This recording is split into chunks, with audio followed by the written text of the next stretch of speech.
आज की इस वीडियो में दोस्तों मैं आपको बताने वाला हूं कि अगर आपके फ़ोन पे में ये प्रॉब्लम आ रही है, आपका यूपीआई पिन सेट नहीं हो रहा है और आपके सामने लिखकर आ जाता है unable to set UPI PIN, तो आप इस प्रॉब्लम को कैसे सॉल्व करोगे आज की इस वीडियो में मैं आपको यही बताने वाला हूं और इसीलिए आप इस वीडियो को पूरा एंड तक देखना। तो जैसा कि आप यहाँ पर देख सकते हैं कि लिखा हुआ है unable to set UPI PIN, मतलब आपकी बैंक का जो यूपीआई पिन है वो सेट नहीं हो रहा है। यहाँ पर लिखा हुआ है there seems to be an issue, please check if your card details are as per bank records और you can try after some time.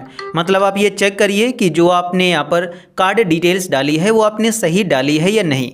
तो सबसे पहले तो आपको यही करना है, अगर आपके सामने ये प्रॉब्लम आ रही है और आप अपने एटीएम कार्ड से अपना यूपीआई पिन बना रहे हैं, तो यहाँ पर आप अपने एटीएम कार्ड की डिटेल्स को चेक करेंगे कि आपने सही डिटेल्स डाली है या नहीं।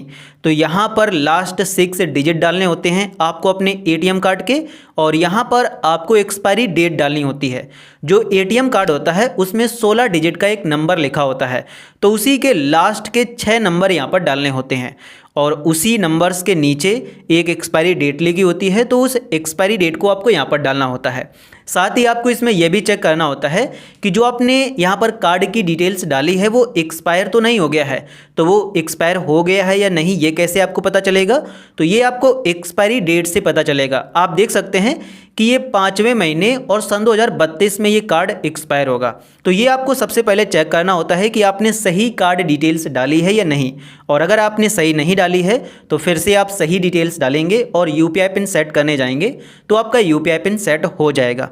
लेकिन अगर आपने सही डिटेल्स डाली है फिर भी यूपीआई पिन सेट नहीं हो रहा है, तो आपको यहाँ से बैक आ जाना है और बैक आ जाने के बाद आपको यहाँ से फिर से एक बार बैक आना है। और यहाँ पर अब मैं आपको बताना चाहूँगा कि अगर आपकी बैंक का यूपीआई पिन आधार कार्ड से सेट हो रहा है, जैसे आपने एटीएम कार्ड से सेट करने की कोशिश की लेकिन उसमें यहाँ पर unable to set UPI PIN की प्रॉब्लम आ रही है, तो उस केस में आप अपने आधार कार्ड से भी यहाँ पर चेक कर सकते हैं कि आधार कार्ड से तो नहीं बनेगा। लेकिन अगर आधार कार्ड में भी ये प्रॉब्लम आती है तो यहाँ पर भी मैं आपको बताना चाहूँगा कि ये प्रॉब्लम आधार वाले केस में उस समय आ सकती है जब आपके आधार कार्ड और आपकी बैंक में सेम मोबाइल नंबर नहीं लगा होता है। अगर दोनों में डिफरेंट मोबाइल नंबर लगा होता है तो यहाँ पर आधार कार्ड से यूपीआई पिन सेट नहीं होता है।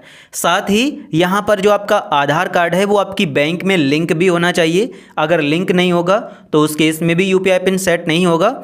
और साथ ही जब आप यहाँ पर आधार कार्ड से बनाने जाते हो अपना यूपीआई पिन, तो यहाँ पर जब आप अपने आधार नंबर को यहाँ पर शुरुआत के 6 डिजिट डालते हो तो फिर आधार और बैंक की तरफ से ओटीपी आता है। जैसे मैंने यहाँ पर अपने आधार कार्ड के शुरुआत के 6 डिजिट डाले हैं, डालने के बाद जैसे ही आप कंटिन्यू पर क्लिक करोगे तो यहाँ पर आप देख सकते हैं कि आधार की तरफ से एक ओटीपी आया है जो कि फिल हो गया है, और फिर यहाँ पर बैंक की तरफ से एक ओटीपी आया है जो कि यहाँ पर ऑटोमेटिक फिल हो गया है। यहाँ पर आप देख सकते हैं कि यहाँ पर ये बैंक की तरफ से ओटीपी आया है जो कि यहाँ पर ऑटोमेटिक फिल हो गया है।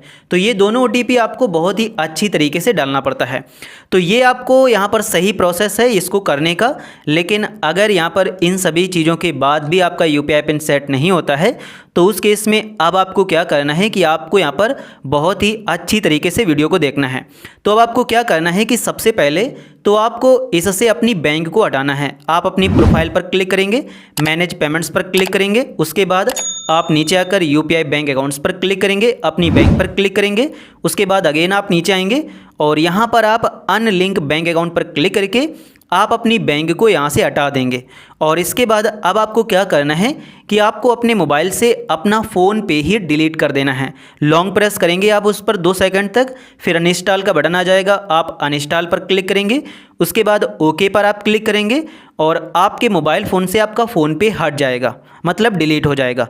और उसके बाद जो आप ये वीडियो देख रहे हो सिंपली आपको क्या करना है कि आपको यहाँ पर इसके टाइटल पर क्लिक करना है। तो यहाँ पर आपको फ़ोनपे ऐप को डाउनलोड करने की लिंक मिल जाएगी, तो आप इसी लिंक पर क्लिक करके अपने मोबाइल में लेटेस्ट वर्जन का फ़ोनपे ऐप डाउनलोड कर लेंगे। आपको प्ले स्टोर पर भेज दिया जाएगा और यहाँ से आपको इसको इंस्टॉल कर लेना है। जैसे ही ऐप डाउनलोड हो जाए उसके बाद सिंपली आपको इसको ओपन करना है। उसके बाद आपको यहाँ पर अपना मोबाइल नंबर डालना है और प्रोसीड पर क्लिक करना है। जैसे ही आप प्रोसीड पर क्लिक करेंगे उसके बाद आपके मोबाइल नंबर पर OTP भेजा जाएगा, तो वो OTP आपको यहाँ पर डाल देना है। और जैसे ही OTP फिल हो जाएगा तो आपका जो फ़ोनपे अकाउंट है वो कुछ इस प्रकार से आपके मोबाइल फ़ोन में ओपन हो जाएगा। और इसके बाद अब आपको क्या करना है कि आपको इसमें अपनी बैंक को ऐड करना है। तो बैंक ऐड करने के लिए आप क्या करेंगे कि यहाँ पर चेक बैलेंस पर क्लिक करेंगे, उसके बाद ऐड UPI अकाउंट पर क्लिक करेंगे। जैसे ही आप इस पर क्लिक करो उसके बाद आपको बैंक अकाउंट पर क्लिक करना है। जिस भी बैंक में आपका खाता है आपको अपनी बैंक पर क्लिक कर देना है और उसके बाद आपका जो बैंक अकाउंट है वो सक्सेसफुली आपके फ़ोनपे में ऐड हो जाएगा। आप यहाँ पर देख सकते हैं कि हमारा अकाउंट इसमें ऐड हो गया है। इस प्रोसेस में आपको एक चीज़ बहुत ही ध्यान देनी है कि जो भी आपसे फ़ोनपे ऐप परमिशन मांगे वो सभी परमिशंस आप अलाउ करते जाएंगे, किसी भी परमिशन को डिनाई नहीं करेंगे। और यहाँ पर ध्यान देने वाली बात यह भी है कि आपके मोबाइल नंबर पर रिचार्ज भी होना चाहिए और वो सिम कार्ड आपके इसी मोबाइल में पड़ा होना चाहिए। इसके बाद आपको सिंपली सेट पिन पर क्लिक करना है और उसके बाद आप अपने डेबिट कार्ड और आप अपने आधार कार्ड से अपना UPI पिन बना लेंगे। यहाँ पर आपको अपने डेबिट कार्ड के लास्ट के 6 डिजिट डालने हैं। उसके बाद यहाँ पर आपको एक्सपायरी डेट डालनी है और इसके बाद आपको कंटिन्यू पर क्लिक कर देना है। फिर आपसे ये SMS की परमिशन मांगेगा तो आप उसको अलाउ कर देंगे, किसी भी को भी डिनाई नहीं करेंगे। बैंक OTP आएगा उसको आपको डालना है। फिर आप यहाँ पर उसके बाद आपको अपना ATM पिन डालना होगा।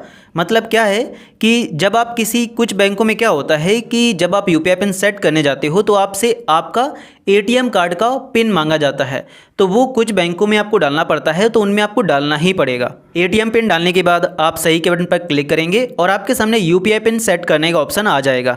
तो अब आप अपनी बैंक का जो भी UPI पिन रखना चाहते हैं वो एक बार आप डालेंगे कन्फर्मेशन के लिए। इसके बाद आप दोबारा डालेंगे और जैसे ही आप सही के बटन पर क्लिक करोगे तो सक्सेसफुली आपका जो UPI पिन है वो सेट हो जाएगा। तो इसी प्रकार से आप इस प्रॉब्लम को सॉल्व कर सकते हैं।